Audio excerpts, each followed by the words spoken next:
Sir ನಮಗೆ ಏನು ಆಗಬೇಕೋ ಅದು ಆಗೋದಾದರೆ ನಮ್ಮಿಂದೆ ಕಾಸ್ಮಿಕ್ ಎನರ್ಜಿ ಕೆಲಸ ಮಾಡುತ್ತದೆ. ಪಾಪ ಕರ್ಮ ಪುಣ್ಯಕರ್ಮ ನಿರ್ಧಾರವಾಗುತ್ತದೆ. ಯಾವುದು ನಮ್ಮ ಕಂಟ್ರೋಲ್ನಲ್ಲಿ ಇಲ್ಲದ ಮೇಲೆ ಯಾಕೆ ಆ ಪಾಪ.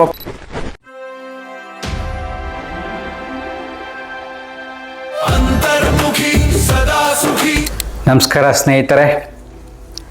ಒಬ್ಬರು ಪ್ರಶ್ನೆ ಕೇಳಿದ್ದಾರೆ, ಸರ್ ನಮಗೆ ಏನು ಆಗಬೇಕೋ ಅದು ಆಗೋದಾದರೆ ನಮ್ಮಿಂದೆ ಕಾಸ್ಮಿಕ್ ಎನರ್ಜಿ ಕೆಲಸ ಮಾಡುತ್ತದೆ ಅನ್ನೋದಾದರೆ ನಾವು ಮಾಡುವ ಕೆಲಸದಿಂದ ಅದು ಹೇಗೆ ಪಾಪ ಕರ್ಮ ಪುಣ್ಯಕರ್ಮ ನಿರ್ಧಾರವಾಗುತ್ತದೆ. ಯಾವುದು ನಮ್ಮ ಕಂಟ್ರೋಲ್ನಲ್ಲಿ ಇಲ್ಲದ ಮೇಲೆ ಯಾಕೆ ಆ ಪಾಪ ಪುಣ್ಯದ ಹೊಣೆ ನಮಗೇಕೆ ಚಿಂತಿಸುವಂತೆ ಮಾಡುತ್ತದೆ.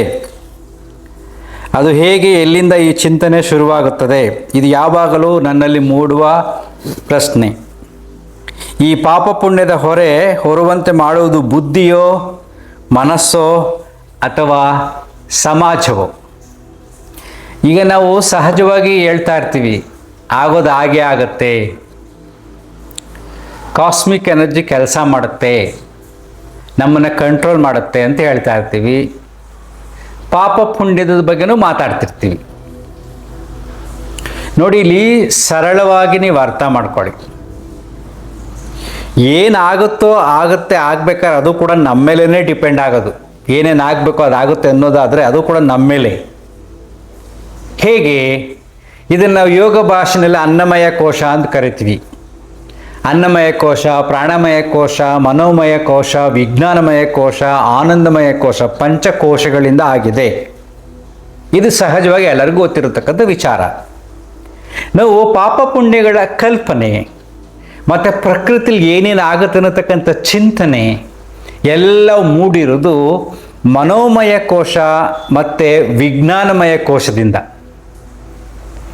ನಿಮಗೆ ಸರಳವಾಗಿ ಅರ್ಥ ಆಗೋ ರೀತಿ ಹೇಳ್ತೀನಿ ನೋಡಿ. ಪಾಪ ಮತ್ತು ಪುಣ್ಯ ಎಷ್ಟು ಸರಳವಾಗಿದೆ ಅಂದರೆ, ನನಗೆ ಏನು ಇಷ್ಟವಿಲ್ಲವೋ ಅದನ್ನು ಬೇರೆಯವರಿಗೆ ಮಾಡಿದರೆ ಅದು ಪಾಪ. ನನಗೆ ಯಾವುದು ತುಂಬ ಇಷ್ಟವೋ ಅದನ್ನು ಬೇರೆಯವರಿಗೆ ಮಾಡಿದರೆ ಅದು ಪುಣ್ಯ. ಸರಳ ನೋಡಿ. ಹೇಗೆ? ಈಗ ನನ್ನ ಮನೇಲಿ ಯಾರು ಕದ್ಕೊಂಡು ಹೋಗ್ಲಿ ಅಂತ ನಾನು ಇಷ್ಟಪಡ್ತೀನಾ? ಹೇಳ್ರಪ್ಪ, ನೀವು ಯಾರು ಇಷ್ಟಪಡ್ತೀರಾ? ನನಗೆ ಮೋಸ ಮಾಡಲಿ ಅಂತ ಇಷ್ಟಪಡ್ತೀವ? ನನಗೆ ಸುಳ್ಳು ಹೇಳಿ ಅಂತ ಇಷ್ಟಪಡ್ತೀವ? ನನಗೆ ವಂಚನೆ ಮಾಡಲಿ ಅಂತ ಇಷ್ಟಪಡ್ತೀವ? ನಾವು ಇಷ್ಟಪಡೋದಿಲ್ಲ. ಈ ಎಲ್ಲ ಕೆಲಸಗಳನ್ನು ನಾವು ಬೇರೆಯವ್ರಿಗೆ ಮಾಡಿದ್ರೆ ಅದು ಪಾಪ. ಯಾಕೆ? ಅದು ನನಗಿಷ್ಟ ಇಲ್ಲ. ನನಗೆಲ್ಲರೂ ಸಹಾಯ ಮಾಡಿ, ನನ್ನನ್ನು ಎಲ್ಲರೂ ಹೊಗಳಿ, ನನ್ನನ್ನು ಪ್ರೀತಿಸಿ, ನನ್ನನ್ನು ಗೌರವಿಸಿ, ನನ್ನಿಂದ ಏನೂ ಕಸಿದುಕೊಳ್ಳದೆ ಎಲ್ಲವೂ ಇದ್ದಾಗ ಎಷ್ಟು ನನಗೆ ಖುಷಿ ಆಗುತ್ತೋ ಅದು ಪುಣ್ಯ. ಸೊ ಈ ಪಾಪ ಪುಣ್ಯದ ಚರ್ಚೆ ವಿಜ್ಞಾನಮಯ ಕೋಶದಲ್ಲಿ ಉಂಟಾಗತ್ತೆ. ಅಂದರೆ ಬುದ್ಧಿ, ಅಹಂಕಾರ, ನೆನಪು. ಬುದ್ಧಿಯಲ್ಲಿ ವಿವೇಕ ಬರುತ್ತೆ. ಯಾವುದು ಸರಿ ಯಾವುದು ತಪ್ಪು ಇರ್ತಕ್ಕಂಥ ತಿಳುವಳಿಕೆ ನಮಗೆ ಬರುತ್ತೆ. ಆ ತಿಳುವಳಿಕೆ ಇಲ್ಲದ ವ್ಯಕ್ತಿ ಏನಾದರೂ ತಪ್ಪು ಮಾಡಿದಾಗ ಅವನಿಗೇನು ಗೊತ್ತೇ ಇಲ್ಲ, ಅದು ಪಾಪ ಆಗೋದಿಲ್ಲ. ಸೊ ನಮಗೆ ಬುದ್ಧಿ ಇರುತ್ತೆ, ಬುದ್ಧಿಯಲ್ಲಿ ವಿವೇಕ ಇರುತ್ತೆ, ಅದರಲ್ಲಿ ನೆನಪು ಕೂಡ ಇರುತ್ತೆ. ಏನೇನು ಮಾಡಿರ್ತೀವೋ ಆ ನೆನಪುಗಳು ನಮ್ಮಲ್ಲಿ ಸುಪ್ತ ಮನಸ್ಸಿನಲ್ಲಿ, ಮನಸ್ಸು ಮನೋಮಯ ಕೋಶ ಅಂತ ಹೇಳಿದ್ವಲ್ಲ, ಮನಸ್ಸಿನಲ್ಲಿ ಸುಪ್ತ ಮನಸ್ಸಿನಲ್ಲಿ ಅಡಗಿರ್ತವೆ. ನಾವೇನನ್ನಾರ ಮಾಡಲಿ, ಒಬ್ರಿಗೂ ಮೋಸ ಮಾಡಿಬಿಟ್ರೆ ನೀವು ಖುಷಿಯಾಗಿರೋಕ್ಕಾಗಲ್ಲ. ಅದು ಒಳಗಡೆ ರಿಜಿಸ್ಟರ್ ಆಗಿರುತ್ತೆ. ಒಂದು ಸಾರಿ ನೀವು ಯಾವಾಗ ವೀಕ್ ಆಗ್ತೀರ ಆಗ ಹೊರಗಡೆ ಬರುತ್ತೆ. ಇವಾಗ ಅದು ನೆಕ್ಸ್ಟು ಅಹಂಕಾರದಲ್ಲಿ ನಾವು ತಪ್ಪುಗಳನ್ನು ಮಾಡ್ತೀವಿ. ಸೊ ಮನುಷ್ಯನ ಎವಲ್ಯೂಷನ್ ಆಗ್ತಾ ಬೆಳೀತಾ ಪ್ರಾಣಿಯಿಂದ ಮಾನವನಾದಾಗ, ಮಾನವನಲ್ಲಿ ಈ ರೀತಿಯಾದ ತಿಳುವಳಿಕೆ ಬಂದಾಗ ಅನ್ನಮಯ ಕೋಶ, ಪ್ರಾಣಮಯ ಕೋಶ, ಮನೋಮಯ ಕೋಶ, ವಿಜ್ಞಾನಮಯ ಕೋಶ, ಆನಂದಮಯ ಕೋಶ ಅಂತಕ್ಕಂಥ ಚಿಂತನೆ ಬಂದಾಗ, ಸೊ ಎಲ್ಲರ ಮನಸ್ಸಿನಲ್ಲಿ ಒಂದು ಜಾಗೃತಿಯನ್ನು ಮೂಡಿಸೋಕ್ಕೋಸ್ಕರ ಬುದ್ಧಿವಂತರು, ಅಂದರೆ ವಾಸ್ತವ ಸತ್ಯ ಇದು. ಪಾಪ ಪುಣ್ಯದ ಕಲ್ಪನೆ ನಿನ್ನ ಮನಸ್ಸಿಗೆ ಯಾಕೆ ಬಿತ್ತಿದ್ರು ಅಂದರೆ, ನೀನು ಯಾರಿಗೂ ಮೋಸ ಮಾಡಬೇಡ, ಯಾರಿಗೂ ಅನ್ಯಾಯ ಮಾಡಬೇಡ ಸಮಾಜದಲ್ಲಿ. ಸೊ ಈ ಪಾಪ ಪುಣ್ಯದ ಕಲ್ಪನೆ ಸಮಾಜದಲ್ಲಿ ಬುದ್ಧಿಜೀವಿಗಳಿಂದ ಬಂದಿರತಕ್ಕಂಥ ತತ್ವ. ಆದರೆ ಈ ತತ್ವ ಸತ್ಯ. ಆ ಸತ್ಯ ನಿನ್ನಲ್ಲಿದೆ. ನನಗಿಷ್ಟ ಆಗಲ್ಲಪ್ಪ, ಹೇಳಿ, ಚಾಲೆಂಜ್ ಮಾಡಿ, ಯಾರು ಇಷ್ಟಪಡ್ತೀರಾ ನನಗೆ ಬಂದು ಮೋಸ ಮಾಡಲಿ ಅಂತ. ಸೊ ನೀನು ಮಾಡಬೇಡ ಅಷ್ಟೇ. ಅಲ್ವಾ? ನನಗೆಲ್ಲರೂ ಸುಳ್ಳು ಹೇಳಿ ಅಂತ ಖುಷಿ ಪಡ್ತೀವ ನಾವು? ಸೊ ನೀನು ಹೇಳಬೇಡ, ಇದೇ ಪಾಪ ಪುಣ್ಯದ ಕಲ್ಪನೆ, ಸರಳ. ಆದರೆ ಜನರಿಗೆ ಈ ರೀತಿಯಾದ ಚಿಂತನೆಯನ್ನು ಹೊರೆಹಚ್ಚಿ ಸತ್ಯದ ಅರಿವನ್ನು ಮೂಡಿಸೋದು ತುಂಬ ಕಷ್ಟ ಇತ್ತು. ಆಗ ಅವರೆಲ್ಲ ಏನು ಮಾಡ್ತಾಯಿದ್ರು, ಜನಗಳಲ್ಲಿ ಇನ್ನೂ ಬುದ್ಧಿವಂತಿಕೆಯಿಲ್ಲದಾಗ ಕಥೆಗಳ ಮುಖಾಂತರ ಅವರಲ್ಲಿ ಭಯವನ್ನು ಉಂಟು ಮಾಡ್ತಾಯಿದ್ರು. ನೋಡು, ಈ ರೀತಿ ನೀನೇನಾದ್ರು ತಪ್ಪು ಮಾಡಿದ್ರೆ, ಪಾಪ ಮಾಡಿದ್ರೆ ನಿನಗೆ ನರಕದಲ್ಲಿ ಈ ರೀತಿಯಾದ ಶಿಕ್ಷೆಗಳಿರುತ್ತವೆ. ಅದೇ ಗರುಡ ಪುರಾಣ. ಪುರಾಣ ಅಂತ ಹೇಳ್ತೀವಿ. ಕೆಲವಾರು ಪುರಾಣ ಕಥೆಗಳಲ್ಲಿ ಮನುಷ್ಯನ ಬದುಕಿನ ಬಗ್ಗೆ, ಅರಿವಿನ ಬಗ್ಗೆ, ಜ್ಞಾನದ ಬಗ್ಗೆ, ಎಲ್ಲದ್ರ ಬಗ್ಗೆ ಚಿಂತನೆ ಇದೆ. ಅದನ್ನೊಂದು ಮೌಢ್ಯದ ರೀತಿಯಲ್ಲಿ ನಾವು ಕಥೆಗಳನ್ನು ಅನುಸರಿಸ್ತೀವಿ ಅಷ್ಟೇ. ಸೊ ಪಾಪ ಮಾಡಿದ್ರೆ ಈ ರೀತಿಯಾದ ಶಿಕ್ಷೆ, ಪುಣ್ಯ ಮಾಡಿದ್ರೆ ಸ್ವರ್ಗದಲ್ಲಿ ಈ ರೀತಿಯಾದ ಸುಖ, ಮತ್ತು ಜೀವನದಲ್ಲೂ ಸುಖ ಅಂತ ಹೇಳ್ತೀವಿ. ಬಟ್ ವಾಸ್ತವ ಸತ್ಯ ಏನಪ್ಪ ಅಂದರೆ, ಯಾವುದೇ ಪಾಪ ಪುಣ್ಯಗಳನ್ನು ನಾವು ಈ ಜನ್ಮದಲ್ಲೇ ಅನುಭವಿಸ್ತೀವಿ. ಇದು ತುಂಬ ಜನಕ್ಕೆ ಗೊತ್ತಿಲ್ಲ. ಯಾಕೆಂದರೆ ಅವ್ರ ಎನರ್ಜಿ ಸ್ಟ್ರಾಂಗ್, ದೇಹ ಗಟ್ಟಿಯಾಗಿರುತ್ತೆ, ಮನಸ್ಸು ಗಟ್ಟಿಯಾಗಿರುತ್ತೆ, ಅಹಂಕಾರ ತುಂಬಿರುತ್ತೆ, ಮದ ಜಾಸ್ತಿ ಆಗಿರುತ್ತೆ, ಮತ್ತು ಜಾಸ್ತಿ ಆಗಿರುತ್ತೆ, ಅರಿಷಡ್ ವರ್ಗಗಳು ಅವರಲ್ಲಿ ನಾಟ್ಯ ಆಡ್ತಿರ್ತವೆ. ಈ ರೀತಿ ಇರುವಾಗ ಅವನಿಗೆ ಪಾಪ ಪುಣ್ಯದ ಅರಿವು ಇರುವುದಿಲ್ಲ. ಆಗ ಅವನು ಮಾಡಬಾರ್ದೆಲ್ಲ ಮಾಡ್ತಾನೆ, ಗಟ್ಟಿಯಾಗಿದ್ದಾನಲ್ವಾ. ಯಾವಾಗ ವೀಕ್ ಆಗ್ತಾ ಬರ್ತಾನೋ, ಮನಸ್ಸಿನಲ್ಲಿ ಕೆಲವಾರು ಆಘಾತಗಳು ಸಹಜವಾಗಿ ಆಗೇ ಆಗುತ್ತೆ. ದೇಹ ವೀಕ್ ಆಗುತ್ತೆ, ಮನಸ್ಸು ವೀಕ್ ಆಗುತ್ತೆ, ಬುದ್ಧಿನೂ ವೀಕ್ ಆಗುತ್ತೆ, ಮೆಮೊರಿನೂ ವೀಕ್ ಆಗುತ್ತೆ ಅಲ್ವಾ. ವಯಸ್ಸಾದಾಗ ನೋಡಿ ಕೆಲವರು ಹೇಳ್ತಾರೆ ನೆನಪೇ ಇರಲ್ಲ ಅಂತ, ಎಲ್ಲವೂ ವೀಕ್ ಆಗುತ್ತೆ. ಆಗ ಅವನು ಮಾಡಿರತಕ್ಕಂಥ ಪಾಪಗಳು, ಒಂದು ತಪ್ಪುಗಳು ಕಾಡಕ್ಕೆ ಪ್ರಾರಂಭ ಮಾಡುತ್ತೆ. ಅವ್ರಿಗೆ ಮನಸ್ಸು ಬಿಚ್ಚಿ ಹೇಳೋಕ್ಕಾಗೋದೇ ಇಲ್ಲ, ಒದ್ದಾಡ್ತಿರ್ತಾರೆ, ವಿಲಿವಿಲ ಅಂತಿರ್ತಾರೆ. ಅದು ಕಾಯಿಲೆ ರೂಪದೆಲ್ಲರೂ ಬರುತ್ತೆ. ನೀನು ಮಾಡಿರ್ತಕ್ಕಂಥ ಪಾಪಗಳು ಕಾಯಿಲೆ ರೂಪದಲ್ಲಿ ನಿನ್ನ ದೇಹವನ್ನು ಕಾಡ್ತಾ ಇರುತ್ತೆ. ದೇಹ ಕಾಡುತ್ತೆ, ಮನಸ್ಸನ್ನು ಕಾಡುತ್ತೆ, ಬುದ್ಧಿ ಚಂಚಲವಾಗುತ್ತೆ, ನೆನಪು ಕಡಿಮೆ ಆಗುತ್ತೆ, ನೆನಪಲ್ಲಿ ವಿಚಿತ್ರವಾಗಿ ಮಾತಾಡೋಕ್ಕೆಲ್ಲ ಪ್ರಾರಂಭ ಮಾಡ್ತಾರೆ. ಇದು ವಾಸ್ತವ ಸತ್ಯ. ನೀವು ಹಿರಿಯರನ್ನ ಗಮನಿಸಿ ನೋಡಿ. ಕೆಲವರು ಪಾಪ ರೌಡಿಸಮ್ ಮಾಡಿ ಜೋರಾಗಿ ದುಡ್ಡು ಮಾಡಿರಿ, ಅವ್ರು ಮಾಡೋರ್ನೆಲ್ಲ ವಯಸ್ಸಾದಾಗ ನೋಡಿ ಅವ್ರ ಕಥನ ಹೇಗಿರ್ತಾರೆ ಅಂತ. ಸೊ ಈ ಚಿಂತನೆ ಅಡಿಯಲ್ಲಿ ಈ ಸಮಾಜದಲ್ಲಿ ಕೆಲವಾರು ಬುದ್ಧಿವಂತರು ಪಾಪ ಪುಣ್ಯದ ಕಲ್ಪನೆಗಳನ್ನು ಕಥೆಯ ರೂಪದಲ್ಲಿ ನಿಮ್ಮ ಮನಸ್ಸಿಗೆ ಬಿತ್ತಿದ್ದಾರೆ. ಅದು ಒಳ್ಳೆಯದು.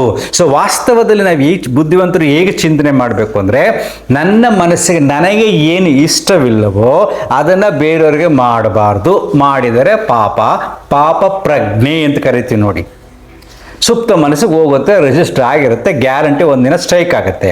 ಸೊ ನನಗೆ ಯಾವುದು ಖುಷಿ ಕೊಡುತ್ತೋ ಅದನ್ನು ನಾನು ಬೇರೆಯವರು ಮಾಡಿದಾಗ, ಅವ್ರಿಗೆ ಆನಂದಿಸಿದಾಗ, ಒಬ್ಬರು ಸಹಾಯ ಮಾಡಿದಾಗ, ಪ್ರೀತಿಸಿದಾಗ, ಗೌರವಿಸಿದಾಗ, ಈ ಸಮಾಜದಲ್ಲಿ ನನ್ನಿಂದ ಏನೇನು ಪ್ರಯೋಜನ ಪಡೀತಿದೆ, ಈ ಸಮಾಜದಿಂದ ನಾನೇನು ಪಡಿತಾ ಇದ್ದೀನಿ ಅಂತಕ್ಕಂಥ ಚಿಂತನೆ ಅಡಿಯಲ್ಲಿ ನೀನು ಕೆಲಸ ಮಾಡಿದಾಗ ಅದೇ ಪುಣ್ಯ.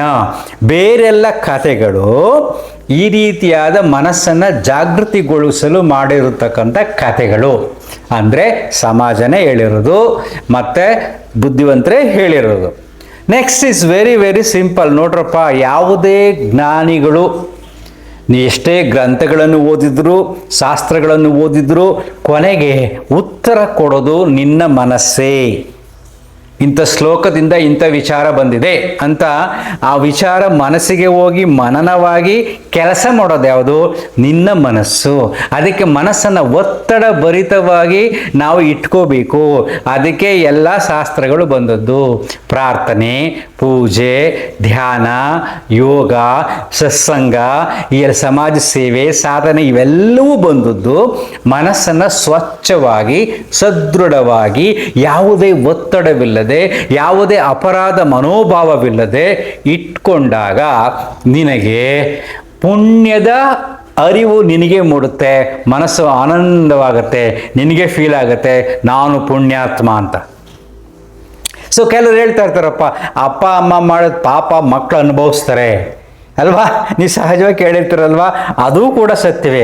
ಯಾಕೆಂದರೆ ಅಪ್ಪ ಅಮ್ಮ ಮಕ್ಕಳನ್ನು ಸಾಕ್ತಾ ಇರಬೇಕಾದಾಗ ಅಪ್ಪ ಅಮ್ಮ ಏನೇನೆಲ್ಲ ಮಾಡಿರ್ತಾರೋ ಆ ಮಕ್ಕಳ ಮನಸ್ಸಿಗೆ ಗೊತ್ತಿಲ್ದಂಗೆ ಸುಪ್ತ ಮನಸ್ಸಿಗೆ ಹೋಗಿ ಹೋಗಿ ಸೇರ್ಕೋತಾ ಇರುತ್ತೆ. ಅದು ಸೇರಿಕೊಂಡು ಒಂದು ದಿನ ಅವರನ್ನು ಕೂಡ ಗೊತ್ತಿಲ್ಲದಾಗ ಹೇಗೆ ಸೇರ್ಕೋತೋ ಗೊತ್ತಿಲ್ಲದ ಹಾಗೆ ಕೂಡ ಕಾಡ್ಸಕ್ಕೆ ಪ್ರಾರಂಭ ಮಾಡುತ್ತೆ. ಮನಸ್ಸಿನಲ್ಲಿ ದುಡುಕು ನಿರ್ಧಾರಗಳನ್ನು ತಗೋತಾರೆ ಮತ್ತು ತಪ್ಪುಗಳನ್ನು ಮಾಡ್ತಾರೆ.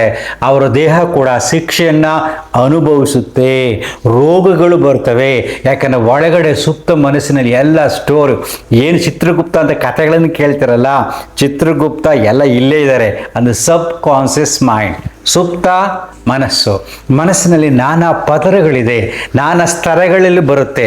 ಮನಸ್ಸಿನ ರಿಯಾಕ್ಷನ್ ಕೂಡ ಹಾಗೇನೆ. ನೀನು ಮನಸ್ಸು ಖಾಲಿಯಾಗಿದ್ದು ಸಾಧನೆ ಮಾಡ್ತಾ ಇದ್ರೆ ಅದು ರಿಯಾಕ್ಟ್ ಮಾಡೋ ರೀತಿನೇ ಬೇರೆ ಬೇರೆ. ಉಳಿದ ಕೆಲವರಿಗೆ ತಪ್ಪುಗಳು ಕೂಡ ಸರಿ ಅನಿಸುತ್ತೆ, ಯಾಕಂದರೆ ಮನಸ್ಸು ತನ್ನ ತಪ್ಪುಗಳನ್ನು ಹೇಳೋದನ್ನೇ ಬಿಟ್ಬಿಟ್ಟಿರುತ್ತೆ, ಆತ್ಮಸಾಕ್ಷಿ ಸತ್ತೋಗ್ಬಿಟ್ಟಿರುತ್ತೆ. ಆವಾಗ ಅವ್ರು ಏನು ತಪ್ಪು ಮಾಡ್ತಾರೋ ಅದೇ ಸರಿ ಅನಿಸುತ್ತೆ ಅವ್ರಿಗೆ. ಸೊ ತಪ್ಪುಗಳಿಗೆ ಜಸ್ಟಿಫಿಕೇಶನ್ ಎಲ್ಲ ಕಡೆ ಸಿಗ್ತಾ ಇರುತ್ತೆ.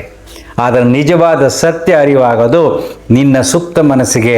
ಅಲ್ಲಿಗೆ ಹೋಗ್ಬೇಕಾದ್ರೆ ಪ್ರಜ್ಞಾ ಮನಸ್ಸಿನಿಂದ ಸಾಧನೆ ಮಾಡಿ ಪ್ರಾಣವನ್ನು ಉಪಯೋಗಿಸಿ ಕಾಸ್ಮಿಕ್ ಎನರ್ಜಿ ಏನಂತ ಕರಿತೀವೋ ಆ ಕಾಸ್ಮಿಕ್ ಎನರ್ಜಿಯನ್ನು ಉಪಯೋಗಿಸ್ಕೊಂಡು ದೇಹವನ್ನು ಸದೃಢವಾಗಿಟ್ಕೊಂಡು ನೆಮ್ಮದಿಯಾದ ನಿದ್ರೆ ಮಾಡಿ ಮನಸ್ಸು ಖಾಲಿ ಆದಾಗ ಅಲ್ಲಿ ಯಾವುದು ಪಾಪ ಯಾವುದು ಪುಣ್ಯ ಗೊತ್ತಾಗತ್ತೆ.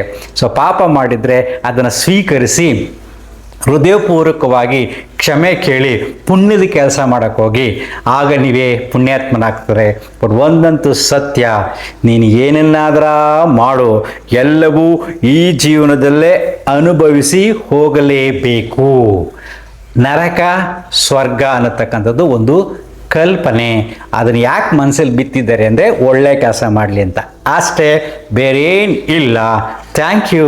ಅಂತರ್ಮುಖಿ ಸದಾ ಸುಖಿ. ನಮಸ್ಕಾರ.